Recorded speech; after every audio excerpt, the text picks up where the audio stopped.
Lorraine, c'est à vous. On va parler conso à présent. On parle évidemment très souvent d'inflation en ce moment, de l'augmentation du coût de la vie. Une augmentation, Lorraine, qui touche également les taux d'intérêt. Mais alors, est-ce que la situation devrait évoluer ? Oui, et même dès le 1er octobre. Car le taux d'usure, c'est-à-dire le taux maximum, le taux d'intérêt maximum que les banques peuvent pratiquer, va être réévalué à la hausse. Alors, en principe, c'est une bonne nouvelle pour les acheteurs. En tout cas, si vous voulez acheter un appartement ou une maison, parce qu'il va être plus facile d'emprunter. Car il faut le dire, depuis cet été, la situation était très tendue. Regardez, par exemple, cette semaine, les courtiers en crédit ont même manifesté devant la Banque de France. Pourquoi devant la Banque de France ? Eh bien, parce que c'est la Banque de France qui réévalue chaque trimestre ce taux d'usure, calcul fait selon les prêts acceptés des 3 derniers mois. Alors, on va regarder les chiffres concrètement. Depuis le 1er juillet, le taux d'usure, il est fixé à 2,60% pour les crédits immobiliers de 25 ans. Le problème, c'est qu'aujourd'hui, on emprunte à peu près autour de 2,10%. Alors, si on fait le calcul, ça fait une toute petite marge de 0,5. Tout à fait, Damien, de 0,5. Vous êtes très fort en calcul. Ouais, là, de 0,5. En fait, pour les autres frais annexes, par exemple, les assurances ou encore les frais de dossier, les honoraires des courtiers. Alors forcément, ça bloque, comme nous l'explique Benoît Loté. Il est courtier en prêt immobilier sur la région Nouvelle-Aquitaine.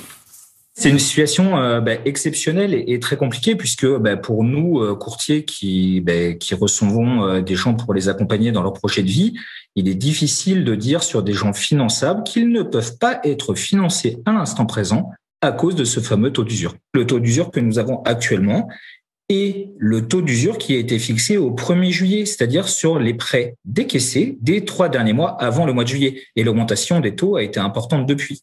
Donc aujourd'hui, c'est beaucoup de pédagogie en attendant bien évidemment une hausse de ce taux d'usure au 1er octobre. Alors, question simple, du coup, Lorraine, est-ce qu'on sait de combien ce taux va être réévalué ? Oui, il va être réévalué à la hausse. Benoît vient de le dire, autour, en principe, de 0,30 points.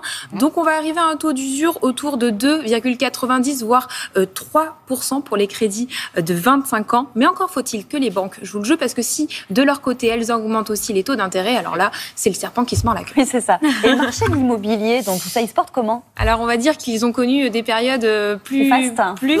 Tout à fait, notamment juste après le premier confinement, au printemps 2020, avec les envies de grand large des citadins et puis les banques qui pratiquaient des taux d'intérêt autour de 1%. C'était une situation clairement exceptionnelle. Aux antipodes de cet été, les biens ne se vendent pas, les prix de vente baissent aux grandes dames des vendeurs et puis pour les acheteurs, impossible ou en tout cas très difficile d'obtenir des prêts immobiliers. Alors dans ce contexte, et malgré la révision du taux d'usure le 1er octobre, les agents immobiliers restent très prudents, comme nous l'explique Adrien Pillot. On a un vrai climat anxiogène. On a des vendeurs et des acquéreurs qui sont clairement inquiets par ce manque de visibilité sur les taux à venir et sur le marché immobilier en général. Et on constate, nous, de notre côté, des vraies répercussions directes qui sont sur les délais de vente. Car avant, on était sur des délais d'à peu près 45 jours pour obtenir une offre de prêt. Et aujourd'hui, ce délai a été multiplié par 2. Je suis convaincu qu'il est préférable d'acheter aujourd'hui plutôt que dans 6 mois. Dans 6 mois, on n'a aucune... Vous demandez à toutes les banques, ils ne savent même pas eux-mêmes à quel taux on sera. Donc, et les prévisions sont plutôt défavorables. Alors, si vous devez vendre votre bien ou alors en acheter un, il faut agir vite, c'est-à-dire entre le mois d'octobre et le mois de décembre 2022. Cette fenêtre d'action, elle est très mince car à partir de janvier, du 1er janvier, quand le taux d'usure va être évalué, ça va être une autre histoire. Merci beaucoup, Lorraine. On jette un petit